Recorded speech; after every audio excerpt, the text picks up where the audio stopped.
What's going on? I'm Dharma, and this message is for Scorpio. I cannot see the screen. Can you guys see everything? Looks like you can. Okay, Scorpio, Sun, Moon, Rising, Venus, Cross Watchers, anybody that was drawn to this message. So happy to see you guys. We just did the moons. All right, the link for the extended for this is going to be in the box below. It'll take you to Vimeo for one, or you can join us on members and get all of the extendeds unlimited.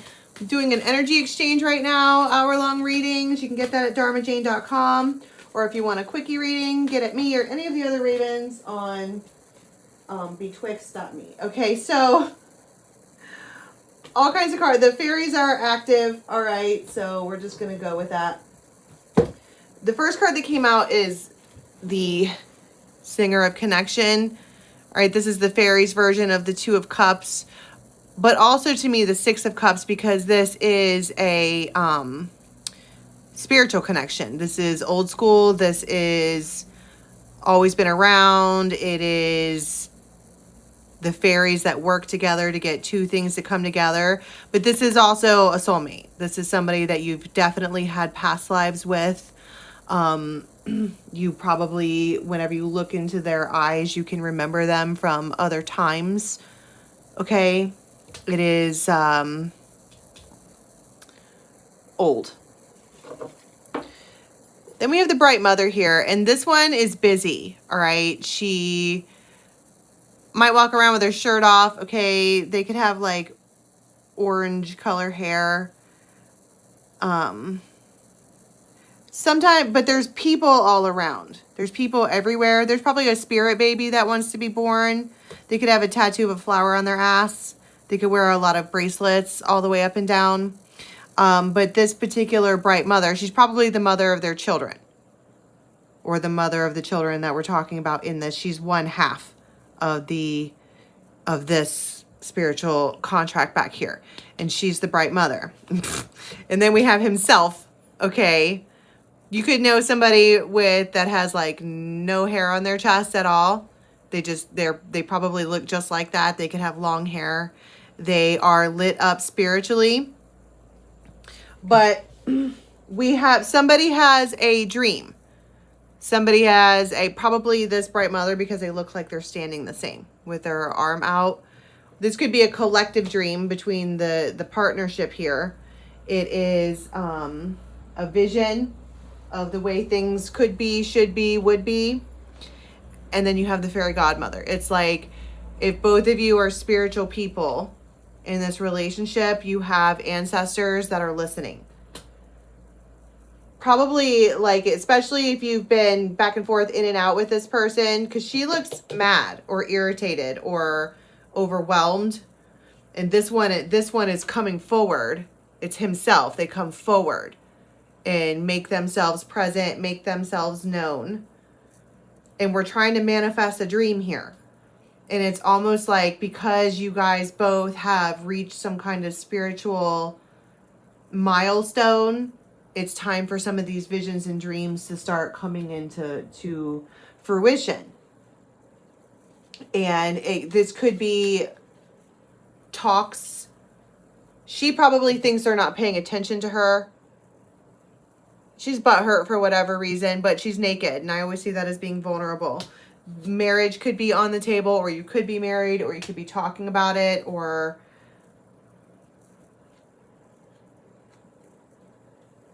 whatever. But it feels like somebody here is talking about dreams and hopes and visions and what I see for the future. And it feels like for this time frame, this could be something that they mention every time they see you. Like, I want this or that. And it doesn't feel like gimme, gimme, gimme. It feels like I have a dream. I have a dream for what this could look like. If you could see what I see. And this one here is showing up. They are being present. They are listening. They are taking notes. They are taking mental notes. They are being aware and present. So if you've known this particular masculine to not be aware and present, they are now. Tell me about, I mean, I guess everybody's visions and hopes and dreams are different, but it feels like building a foundation and then building more to whatever that means. Like, let's say that you guys want to start a kennel together or something like that. Or she has this idea, she's always wanted to do that. And you could do this and this and this, and we could do it together and whatever. And very happy about it. And it feels like being called to do that. It feels like there's been like a messenger come forward, and it feels like it just keeps getting talked about, and the momentum is growing, the excitement is growing. What is it that the fairy godmother does? Because she comes in. Fairy godmother is a spiritual, it's a lesson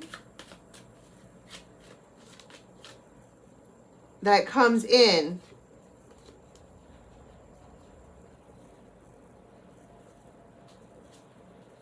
There could be an inheritance or something like that. But it's joy, it's harmony, it's like now that you two are talking or collaborating or being dolphins together, meaning getting along and going along with the same vision and having the same thoughts and goals and plans and all of these things. Now the fairy godmother's coming forward like, okay, that's the change we needed. That is the everything that we needed. Everything is fine.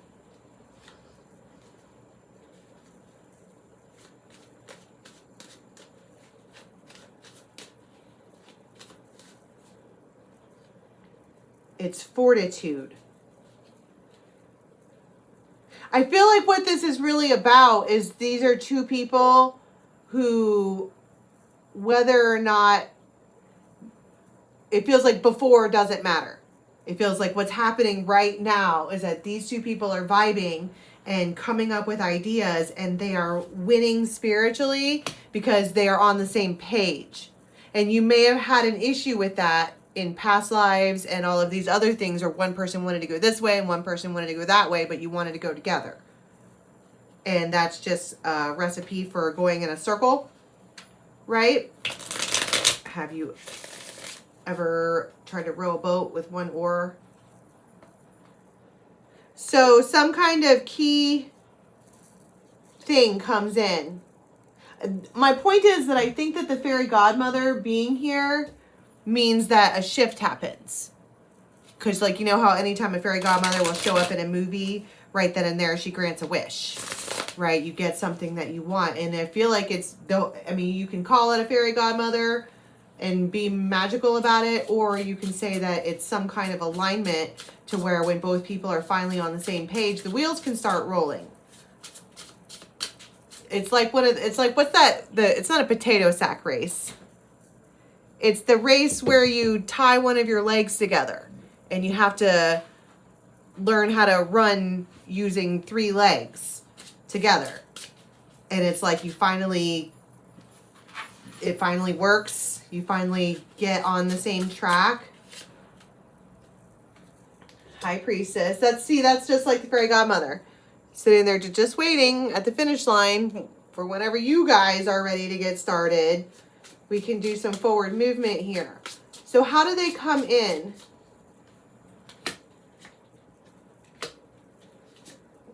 I heard it's an anonymous tip.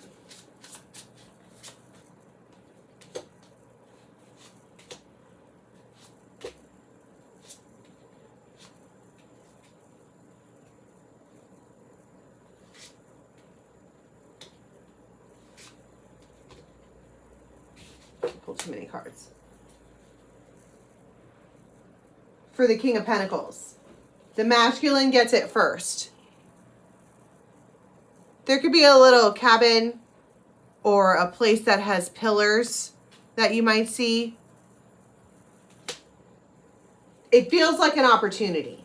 I think that that's the word that I've been trying to pull out. It feels like an opportunity comes about, and the only reason, it's like been sitting in the ether. and all of these fairies and guides or whatever, or just life in general, it's been sitting on the sidelines because you guys were not on the same page. And it comes in like a tower with the sun, and it's happiness. It feels like there's a lot of joy. It feels like there's a lot of forward movement. But it comes to the masculine. It comes to himself. And what does he do with that once he... I heard it's a private appointment.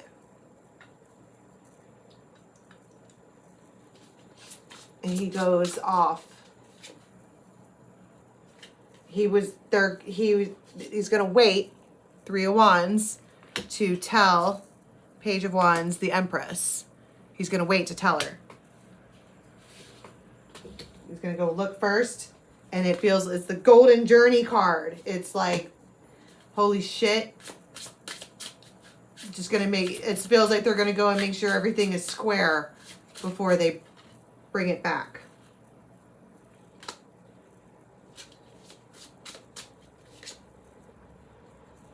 Strength. Tower. And alignment and 6 of Cups. This is my point. It almost feels like a gift from Spirit because you guys figured out how to get along. You guys finally stopped fighting the soul contract.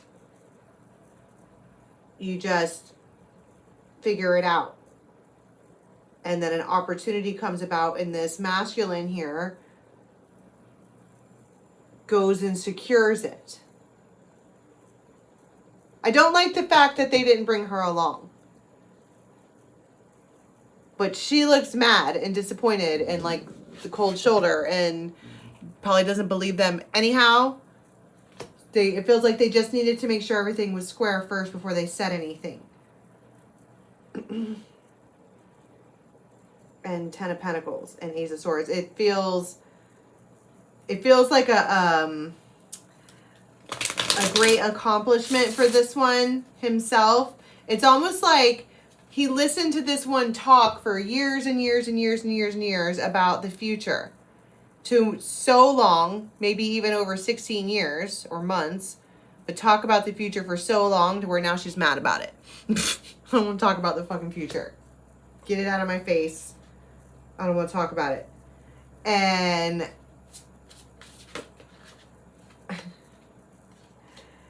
it's like there's a sense of like he's listening to her and probably felt bad or had this idea this whole time that he wanted to provide that for her or make it happen or do it together or wanted to be on board but didn't know how. And now they're able to. And it feels like a huge sense of accomplishment for this one. And they're proud of themselves with the victory here. So it's like they go and secure it and get everything ready. And then they're going to bring this offer back to the Empress. So that's a good place to stop. Let's go to the extended and see what happens when they finally do present it. Because it feels special. And it feels like it was earned. And it feels like it's a gift from Spirit. Okay. So I'm going to leave that there. The links for the extended's in the box below. If you want a quickie private reading, get at me on betwixt.me. And if you want an hour long, it's at dharmajane.com. All right. I love you guys. Till next time. Bye.